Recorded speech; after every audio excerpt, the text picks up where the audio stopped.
नमस्कार, राजधानी एक्सप्रेस में आपका बहुत स्वागत। आपके साथ मैं दीपिका सिंह। चलिए बढ़ेंगे आगे। उत्तराखंड विधानसभा बजट सत्र की घोषणा कर दी गई है। 18 फरवरी से शुरू होगा बजट सत्र। बजट सत्र को लेकर अधिसूचना जारी हो चुकी है। तो फिलहाल देखिए, प्रेमचंद अग्रवाल ने लोगों से सुझाव मांगे। सुझावों को ध्यान में रखकर बजट पेश होगा। उत्तराखंड का बजट आगामी 18 फरवरी से शुरू हो रहा है। इस संबंध में वित्त मंत्री प्रेमचंद अग्रवाल ने बताया कि बजट के लिए लोगों से सुझाव मांगे गए। इन सुझावों को ध्यान में रखते हुए संतुलित बजट पेश किया जाएगा, जिससे सभी वर्गों को फायदा हो। अंतिम पंक्ति में खड़े व्यक्ति तक विकास पहुंच पाए।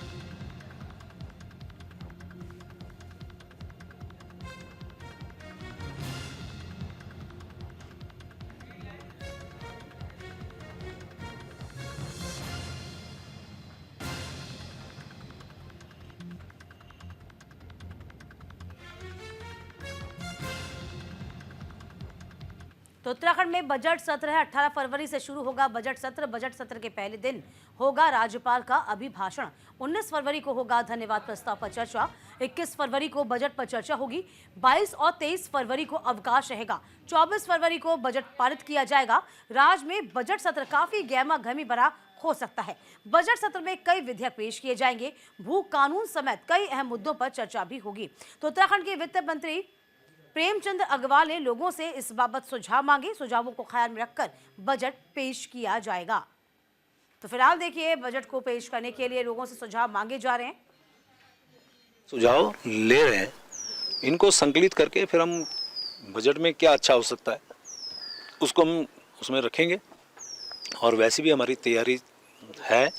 और आप जानते हैं कि 18 तारीख से यानी 18 फरवरी से हमारा बजट सत्र शुरू हो रहा है। महामहिम राज्यपाल जी के अभिभाषण के बाद फिर चूँकि कार्य मंत्रणा समिति होगी तो उसमें बैठ के हम चर्चा करेंगे किस दिन मुझे वहाँ बजट रखना है।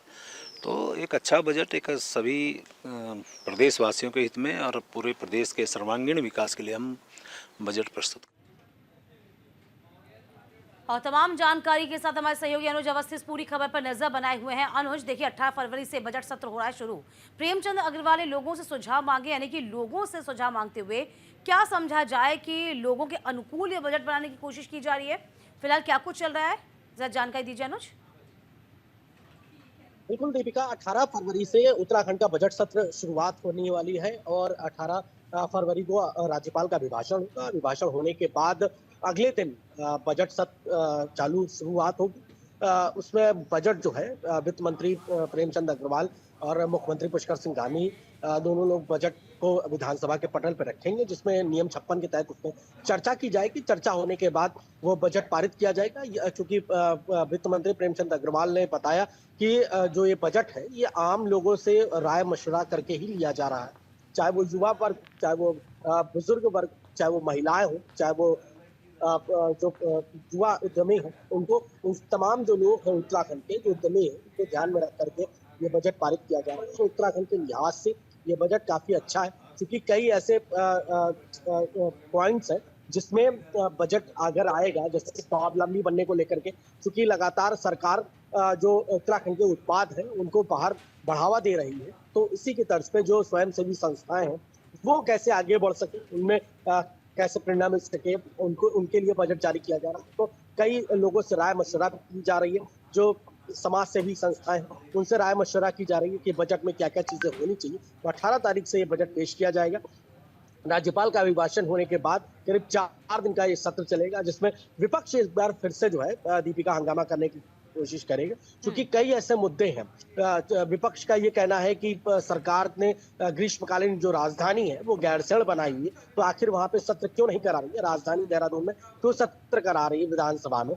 इसको लेकर के भी विपक्ष हंगामा कर सकता है। इसके अलावा चाहे वो चैंपियन और उमेश कुमार विवाद मामला हो, दोनों विधायकों के जो मामले हैं उसको लेकर के भी सरकार को आड़े हाथों ले सकती, कानून व्यवस्था पर आड़े हाथों ले सकती, क्योंकि त्रिवेंद्र जो मुख्यमंत्री थे त्रिवेंद्र सिंह रावत और वर्तमान में हरिद्वार सांसद है, उन्होंने कानून व्यवस्था पर भी सवाल उठाए।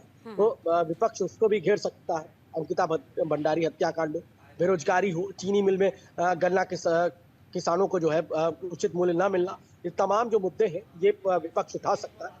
तो बजट सत्र इस बार हंगामेदार भी रहने वाला है। और साथ ही साथ जो बजट जिस तरीके से प्रेमचंद अग्रवाल जो वित्त मंत्री उन्होंने पूरी डिटेल में इस बात को बताया है कि हम राय मशवरा कर रहे हैं और उसके बाद हम ये बजट पेश करेंगे। जी अच्छा, ये भी कहा जा रहा है कि इस बार 2024 और 25 का जो बजट है 2000 हम 23 और 24 के संशोधित अनुमान से लगभग 8% ज़्यादा है, ऐसा माना जाए। यानी कि राजस्व व्यय को हम देख लें तो 55,816 करोड़ रुपए इसमें प्रस्तावित हैं।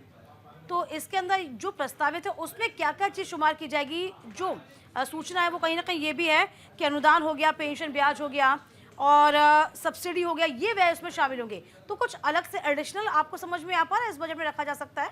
ये टैक्सेशन हो गया, क्या लगता है आपको? बिल्कुल दीपिका, जिस तरीके से हिमालयन उत्पाद को आगे बढ़ाया जा रहा है, संस्था है हिमालयन वो उसको प्रमोट किया जा रहा है। मुख्यमंत्री लगातार उस चीज को प्रमोट कर रहे हैं। दूसरी चीज, मुख्यमंत्री ने एक बार फिर से बोला कि जो भारत और नेपाल, जो कि उत्तराखंड से लगता हुआ नेपाल है, तो नेपाल के और उत्तराखंड के बीच जो नदी है, काली नदी, वहां पे रिवर राफ्टिंग कराई जाएगी, उसकी प्रतियोगिता कराई जाएगी। खेल विश्वविद्यालय के लिए बजट जारी किया जाएगा, क्योंकि अब मुख्यमंत्री ने साफ किया है कि देवभूमि अब जो है खेल भूमि के नाम से भी जानी जाएगी। तो खेल विश्वविद्यालय की भी स्थापना करनी है हल्द्वानी में, उसके लिए जमीन कॉरिडोर देखा जा रहा है जहाँ पे खेल विश्वविद्यालय बनाया जाए। इसके अलावा ऋषिकेश में राफ्टिंग को लेकर के जो शिवपुरी तक जो राफ्टिंग है उसको आगे बढ़ा करके रुद्रप्रयाग तक किया जाए।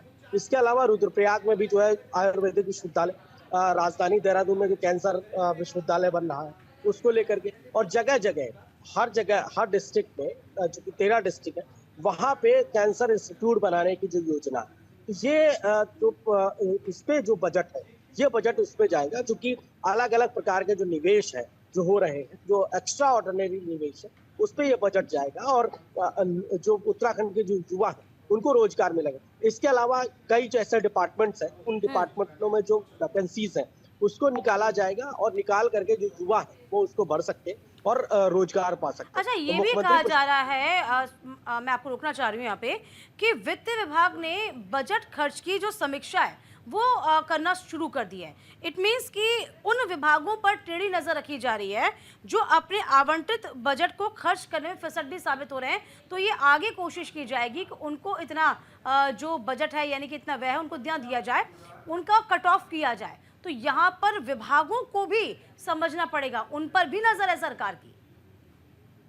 बिल्कुल, कई ऐसे विभाग है दीपिका जो जिनको बजट जारी होता है लेकिन वो उस बजट को खर्च नहीं कर पाते हैं और वो जो बजट है वो लैप्स हो जाता है। इसी के तर्ज पे चाहे वो रेशम विभाग हो, बहुत से ऐसे डिपार्टमेंट है जो इस बजट को खर्च नहीं कर पाते हैं, तो उन पे भी सरकार अब ध्यान रख रही है कि उनकी जो बजट की कटौती करके जो अन्य डिपार्टमेंट है, जैसे स्वास्थ्य विभाग में सबसे ज्यादा एनएचएम के थ्रू सबसे ज्यादा बजट खर्च होता है, तो उस पे पैसा व्यय किया जाएगा। स्वास्थ्य सेवाओं को सुचारू रूप से किया जाएगा। 4 धाम यात्रा को लेकर के पिछली बार भी सरकार ने अलग से बजट रखा था और इस बार चूंकि पिछली बार कई सारी दिक्कतें सामने आई थी सरकार के सामने, इस बार 24 घंटे का रजिस्ट्रेशन किया गया है। इसके अलावा जो यात्री सुविधाएं हैं उनको देखा गया है।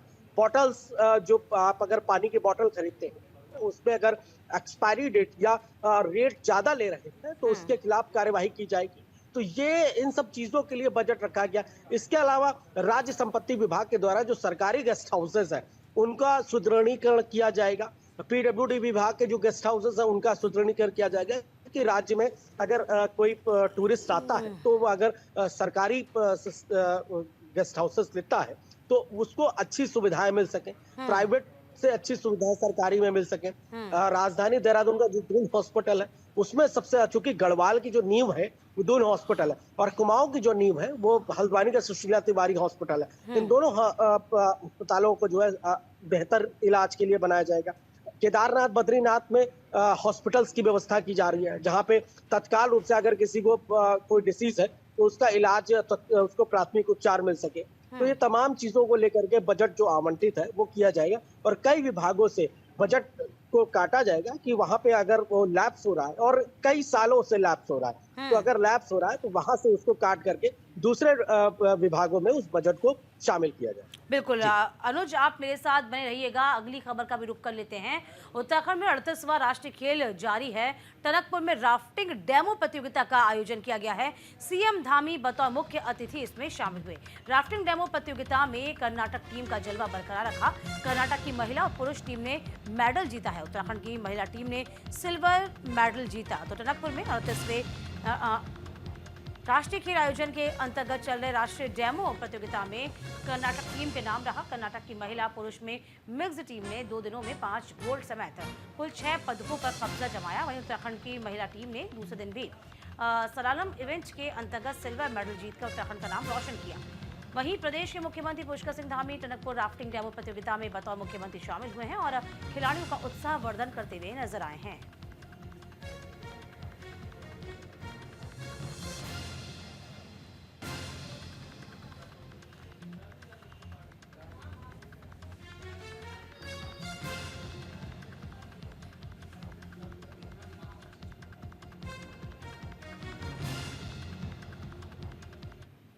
ये आयोजन वाले भविष्य के लिए बहुत अच्छी शुरुआत है और यहाँ पर आज एक Guinness book of world record भी बना है।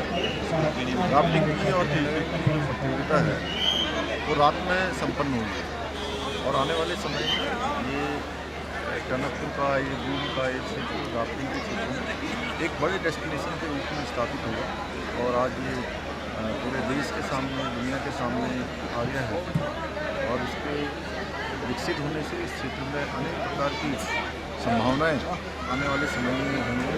रोजगार बढ़ेगा, क्षेत्र में पर्यटन बढ़ेगा। देखिए 38वें राष्ट्रीय खेल की पदक तालिका पर नजर दौड़ा लीजिए जरा। महाराष्ट्र और कर्नाटक का दमदार प्रदर्शन रहा। महाराष्ट्र ने कुल 129 पदक जीते हैं। कर्नाटक ने 32 स्वर्ण पदक जीता है। हरियाणा का जिक्र किया जाए तो 24 स्वर्ण पदक हरियाणा ने अपने नाम किए। मध्य प्रदेश ने भी 24 स्वर्ण पदक जीते हैं। तमिलनाडु ने 19 स्वर्ण पदक जीते हैं। उत्तराखंड ने 17 स्वर्ण पदक जीते। तो कुछ इस तरह से जो पदकों की तालिका है वो हम आप तक पहुंचा रहे हैं। तो उत्तराखंड में 38वां राष्ट्रीय खेल जारी है और टनकपुर में राफ्टिंग डेमो प्रतियोगिता का आयोजन। तस्वीरें आपके सामने।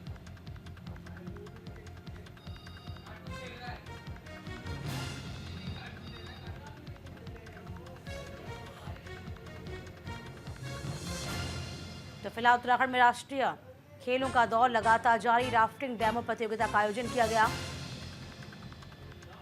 तमाम जानकारी के साथ हमारे सहयोगी अनुज अवस्थी लगातार पूरी खबर पर नजर बनाए हुए हैं। अनुज, देखिए प्रदर्शन बहुत अच्छा हो रहा है, उसके साथ साथ कर्नाटक का दबदबा हम देख पा रहे हैं राफ्टिंग को लेकर। चाहे वो महिला की बात करें चाहे पुरुष वर्ग की बात करें, वहां पर अच्छा सभी प्रदर्शन करें और अमूमन पूरी तालिका का नजर दौड़ाई हमने तो देख पाए कि सभी राज्यों ने बेहतर प्रदर्शन किया है। बिल्कुल दीपिका, राष्ट्रीय खेलों लगातार जारी है। इसमें राष्ट्रीय खेल लगातार जारी है। टनकपुर में राफ्टिंग डेमो प्रतियोगिता का आयोजन किया गया। जो टनकपुर की जो झील है उसमें राफ्टिंग प्रतियोगिता का आयोजन किया, जिसमें मुख्य अतिथि के तौर पर मुख्यमंत्री पुष्कर सिंह धामी मौजूद रहे। इसके अलावा अगर जीत की अगर बात करें तो कर्नाटक का दबदबा लगातार जारी है। तमिलनाडु को पदक मिले हैं, करीब 18 पद तमिलनाडु को मिले हैं। 32 पद करीब कर्नाटक को मिले हैं। उत्तराखंड को 18 पदक मिले हैं। मध्य प्रदेश को करीब 20 पदक मिले हैं। तो ये तमाम चीजें जो है ये जो प्रतियोगिता हो रही है। इसके अलावा मुख्यमंत्री ने, जैसा कि मैंने पहले भी बोला था, मुख्यमंत्री ने एक चीज साफ करी है। इस राफ्टिंग प्रतियोगिता को देखते हुए मुख्यमंत्री ने बोला कि जो उत्तराखंड और नेपाल की सीमा से नदी काली नदी है, वहां पर भी अब राफ्टिंग प्रतियोगिता कराई जाएगी और प्रदेश स्तर के जो खिलाड़ी हैं वो उसमें प्रतिभाग करेंगे। तो मुख्यमंत्री ने ये घोषणा भी करी है, क्योंकि खेल प्रदेश मुख्यमंत्री बना रहे हैं उत्तराखंड, इसी वजह से ये घोषणा करी गई। इसके अलावा 14 तारीख को इसका समापन है। इसमें राष्ट्रीय खेलों का हल्द्वानी में इसका समापन होगा। गृह मंत्री अमित शाह और राष्ट्रपति द्रौपदी मुर्मू को शामिल हुई और मुख्य अतिथि के तौर पे मुख्यमंत्री पुष्कर सिंह धामी भी मौजूद रहे।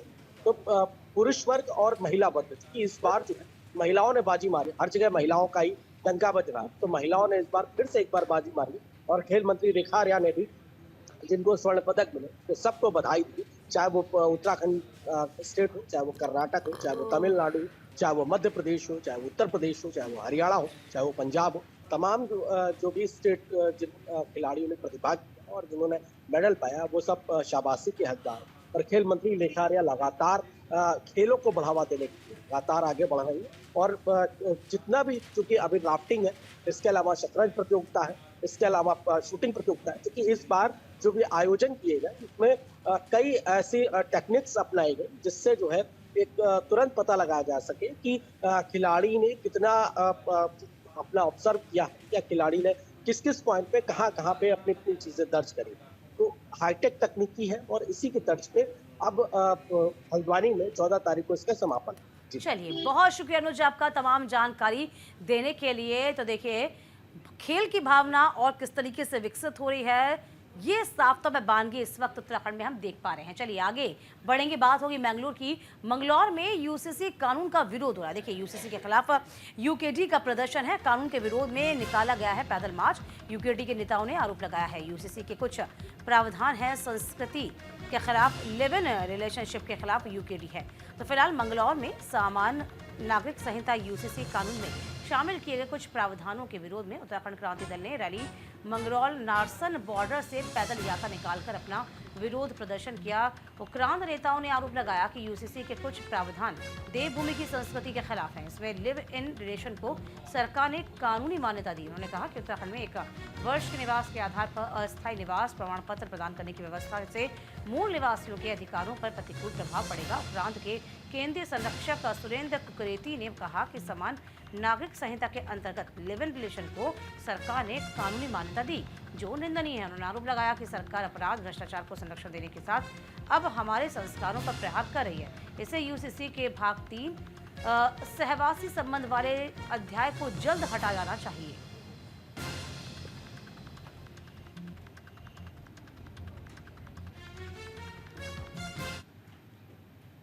दल के द्वारा ये पदयात्रा का जो मकसद है हमारा, हम गुरुकुल नारसन से मलारी तक है हमारा सुदूरवर्ती जो जोशीमठ के आगे पड़ता है।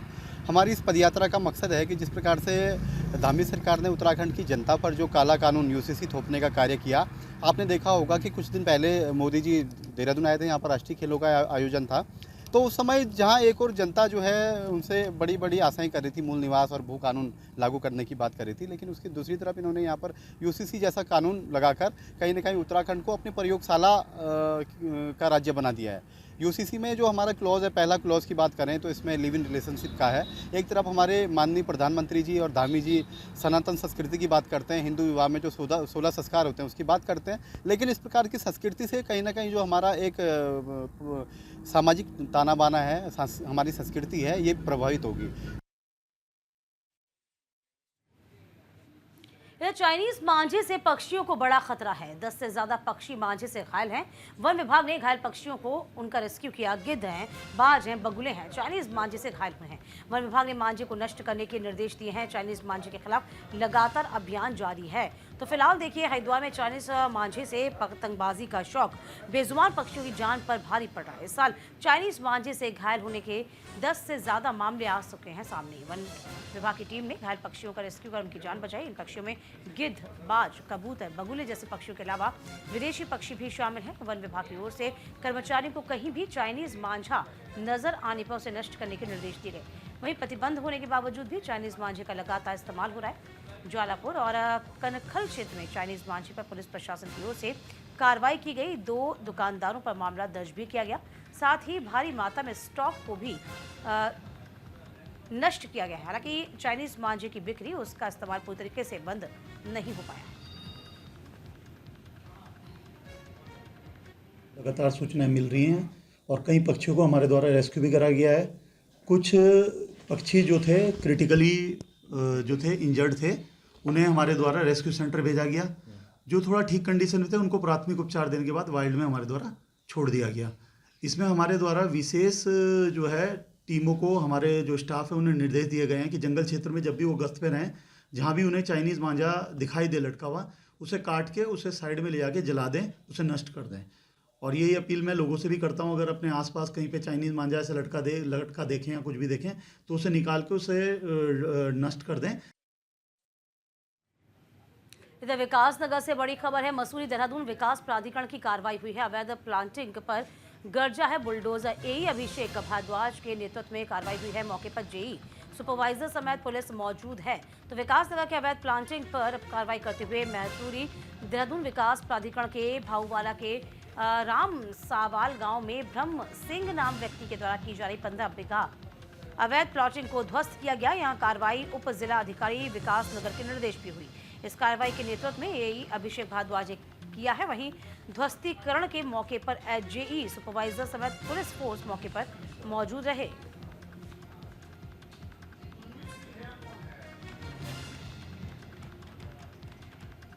बागेश्वर से बड़ी खबर है। शराब के नशे में धुत स्कूल पहुंचे 2 शिक्षक। शराबी शिक्षकों का वीडियो सोशल मीडिया पर वायरल हुआ है। देखिए, वायरल वीडियो में डीएम ने संज्ञान लिया। 2 शिक्षकों को निलंबित करने के निर्देश दिए हैं। राजकीय उच्च प्राथमिक विद्यालय का मामला। उत्तराखंड के बागेश्वर में एक स्कूल में 2 शिक्षकों का शराब पीकर आने का वीडियो वायरल है। वायरल वीडियो का संज्ञान लेते हुए जिलाधिकारी आशीष भटगाई ने दोनों शिक्षकों को सस्पेंड किया। कहा कि मामला बेहद गंभीर प्रवृत्ति का है। शिक्षा के मंदिर में इस प्रकार की अराजकता बिल्कुल भी बर्दाश्त नहीं की जाएगी।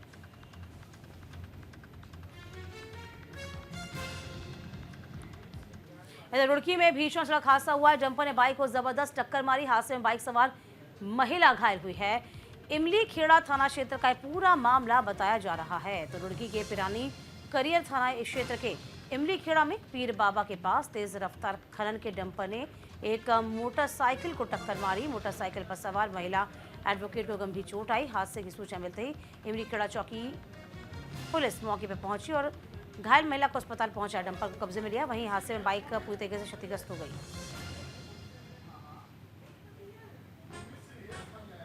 चक्राता तहसील क्षेत्र के सुजोग ग्राम पंचायत के कोपरी मजरे में पशुपालक की 2 मंजिला आवास में आग लगने से 6 बकरियों की मौत हुई है। पशुपालक ने आग लगने से हुए नुकसान की भरपाई के तहसील प्रशासन से मुआवजे की गुहार लगाई है।